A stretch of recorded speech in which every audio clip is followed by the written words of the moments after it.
लालीपुर गांव में एक परिवार रहता है। सुरेश और उसकी पत्नी राधा और बेटी आरती और बेटा पवन। सुरेश एक दिन कहीं से आ रहा होता है। तभी बड़ी गाड़ी सुरेश को ठोक देता है। तभी से वो बिस्तर से नहीं उठता है। घर में बहुत पैसा का दिक्कत होती है। राधा सोचती है गांव के बगल वाला गांव में काम मांगने का। राधा जाती है काम मांगने। सेठ जी, आपके पास कुछ काम है क्या? मैं बगल के गांव से आई हूँ। काम तो है, पर तुम्हें सुबह 6 बजे से ही आना होगा। सेठ जी, मैं सुबह 8 बजे से आऊँगी। 6 बजे तो मेरी खुद की घर की काम होती है ना। नहीं नहीं, तुम्हें आना होगा तो 6 बजे ही आना, वरना मत आना। राधा कुछ बोलती उससे पहले सेठ चला जाता है। राधा देखती रह जाती है। राधा घर जाती है और पवन को कहती है, बेटा पवन, कल से मैं काम पे जाऊँगी। आप और दीदी मिलके पापा को टाइम टाइम पे दवाई देते रहना और बिल्कुल भी शैतानी मत करना। ठीक है मम्मा। राधा सुबह सुबह घर से निकलती है काम के लिए। वहां जाकर झाड़ू पोछा करके खाना बनाती है।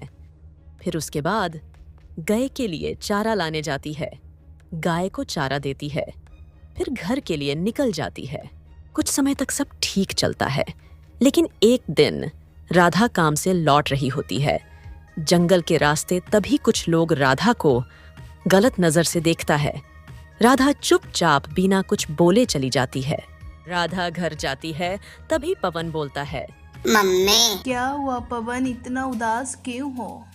आज पापा का दवाई भी खत्म हो गया और डॉक्टर आया था। वो भी अपना पैसा मांग रहा था। तुम चिंता मत करो, कल सुबह मैं सेठ के पास जाऊंगी तो मैं उससे पैसे मांग लूंगी। ओके मम्मा, ठीक है। आप कल ले आइएगा। बच्चे सब सो जाते हैं, लेकिन राधा बैठकर पूरी रात सोचती रह जाती है कि दवाई का पैसा कहाँ से लाए।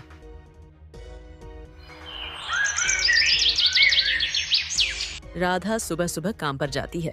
फिर राधा घर का सारा काम करके सेठ से पैसा मांगने जाती है। सेठ जी, मेरे घर पे पैसे की बहुत ज़रूरत है और महीने भी लग चुका है। अगर आप मेरे पैसे दे देते तो बड़ी मेहरबान होगी। पैसा तो मैं दे देता, लेकिन अभी मेरे पास नहीं है। ऐसा करो, तुम कल ले लेना। राधा कुछ बोलती उससे पहले सेठ चला जाता है। राधा देखती रह जाती है।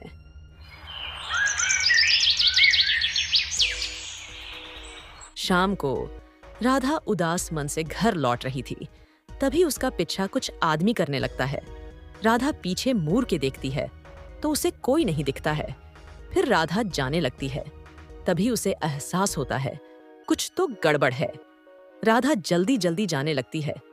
तभी राधा का पैर पिछलता है और राधा पानी के बहाव में चली जाती है।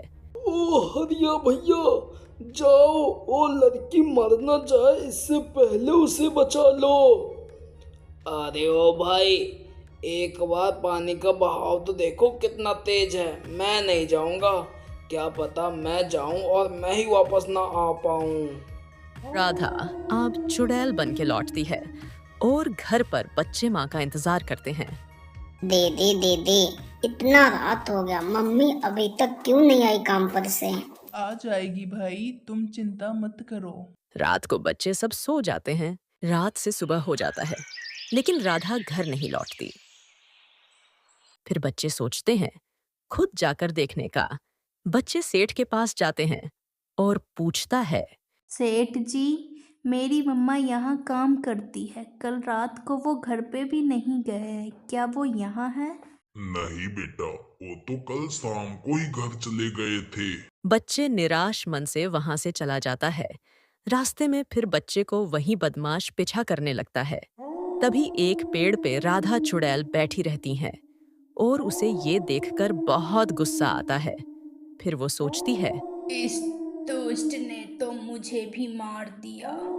अब ये मेरी बच्चे के पीछे पड़ा हुआ है। आज इन लोगों को छोड़ूंगा नहीं। और फिर राधा चुड़ैल उन सब के पीछे जाने लगती है और थोड़ी देर के बाद उनमें से एक को पेड़ से लटकाकर मार देता है। ओ दोनों कुछ सोच पाता इससे पहले उन दोनों को पानी में खींच कर मार देता है। फिर उसके बाद बच्चे का पीछे पीछे घर लौटती है। बच्चे सब जैसे ही घर पहुंचे हैं वैसे ही बहुत जोर की बारिश होने लगती है। घर के अंदर जाता है तो देखता है पापा का तबीयत बहुत खराब है। बच्चे सोचते हैं, दीदी पापा की तबीयत बहुत खराब है और बाहर बारिश भी हो रहा है। अब क्या करेंगे हम सब? भाई तू पापा की ख्याल रखो, मैं अभी दवाई लेकर आती हूँ। आरती दवाई लाने के लिए निकल जाते हैं।